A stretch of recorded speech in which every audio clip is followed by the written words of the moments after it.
Welcome, ladies and gentlemen. I want to appreciate you so much because of your great support. Please consider subscribing to this channel. You like this video, you give your opinion at the comment section below, and don't forget to share this video. News is just in as William Ruto makes a big U-turn when it comes to the fuel subsidies. At the same time, William Ruto anakubali the subsidy on petroleum products.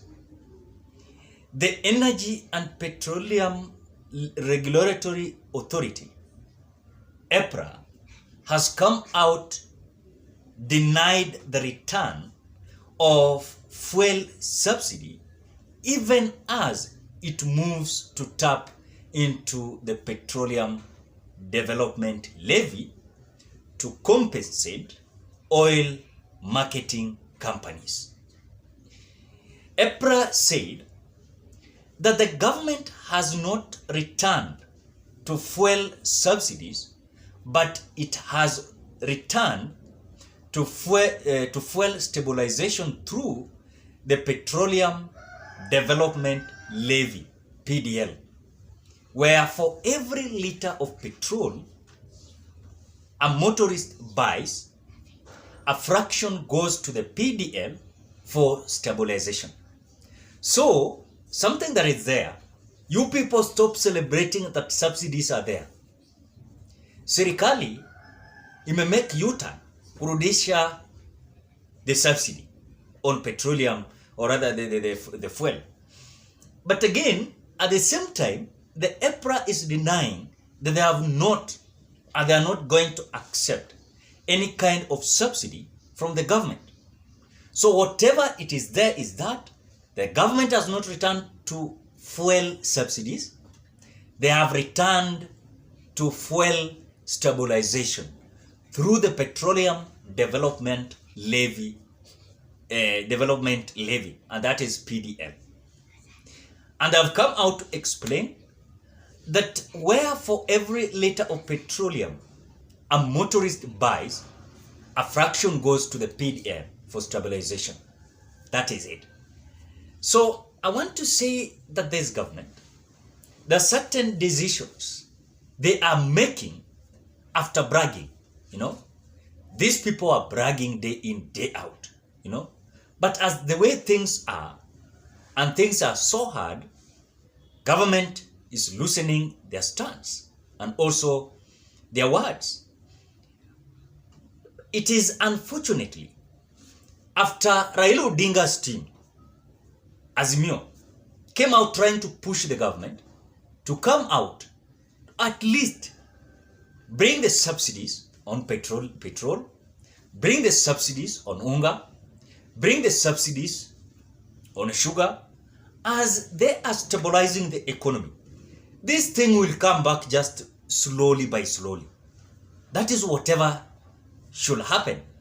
But look, William Ruto is saying we should not subsidize consumption. Rather, we should subsidize production. But at the same time, you want to subsidize the production. Kenyans are suffering. What I could have advised this government is that at the same time you are subsidizing the consumption, little by little, invest heavily on subsidizing production. As you are continuing to eliminate subsidizing consumption slowly by slowly, then it will reach a time you will now leave subsidizing consumption. You will now embark to fully subsidizing production. Because there are certain production that you cannot subsidize now and produce consumption now. For example, let us speak about maize. If you want to subsidize the production of maize, and remember, this maize is not produced in factory. People must go to farm. And that is why they come out to subsidize fertilizer. They come out to subsidize the farm inputs generally.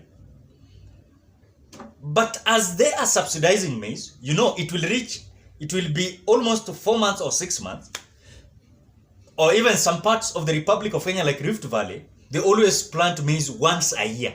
Once a year. So you just imagine, William Ruto is fully subsidizing production. And that is maize from January. Then he has stopped to subsidize the consumption. Who are these people to suffer? It is Kenyans. Because at the same time, wame stop ku subsidize consumption, wame stop, vitu imepanda juu, wameenda waka invest heavily on subsidizing the production, na hiyo production haileti saa hiyo. So these two options haileti kitu yoyote. So what they could have done is to at least subsidize this, the consumption little by little. Then I think this will be at least good. Now, when you look at the issue of fuel, as William Ruto is seriously straining towards the prices of fuel, as per the latest announcement from EPRA yesterday, EPRA maintained that the prices of fuel is going to remain intact. There's no changes. So those two things, or rather they thought like the EPRA was going to lower down the prices of fuel, the government is so trembled and stressed. And that is why they are like making step backward, making a big U-turn to bring back these subsidies.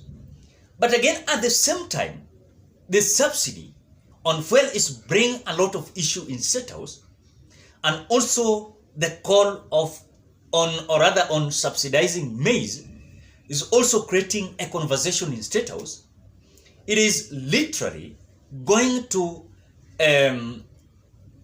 lower the kind of leadership of William Samoei Ruto, because they have economists, people like David D, who are advising them when it comes to these subsidies. And I've seen them yelling day in, day out, saying they cannot subsidize consumption, they want to subsidize what? The production. So it is literally showing a kind of government that they're not sure of whatever they're doing, and they're like gazing what they're doing at the same time. But now, I know this conversation of subsidy is all over the social media as we speak now. But at the same time, these people are not really confined with a type of, let me say, the way they are going to face this issue of fuel. Because as we speak now, we are being told fuel is going to rise seriously. Not only in Kenya. You saw what happened in Tanzania. The price of fuel is so high, even despite of them coming out to mock Kenya. The price is so high. But again, as the price is so high, what is the intention of the government? The intention of the government is to ensure, how can we going to ensure that this is going to, or rather to stabilize or subsidize the fuel. So consumers pays 5.40 shillings per liter of petrol and diesel, and 0.40 per liter of kerosene as PDL, which is among 9 other taxes imposed on fuel products. You know, a liter of petrol will continue retailing at 194.68 in Nairobi. Diesels remains at 179.67, while kerosene will continue to retail at 169.48 per liter. So in this, it means as consumer pays 5.40 per liter, then 0.40 per liter in kerosene taken to PDL. And these were, of course, these among the taxes that were imposed in this, in the petroleum. So the Energy and the Petroleum Regulatory Authority has denied that the return of fuel subsidy, even as it moves to tap into the Petroleum Development Levy to compensate oil marketing companies, they are denying there is nothing like subsidy. So EPRA said that the government has not returned to the fuel subsidies, but instead opted for fuel stabilization. So you Kenyans, don't celebrate yet. Things are bad. Things are bad. The only thing they have introduced is that as you continue to buy the fuel or kerosene, you continue to pay taxes. That is what you're being told. Ladies and gentlemen, what are your thoughts? Drop your opinion in the comment section below. Otherwise, thank you so much because of your support. Please consider subscribing, liking, commenting, and sharing this video.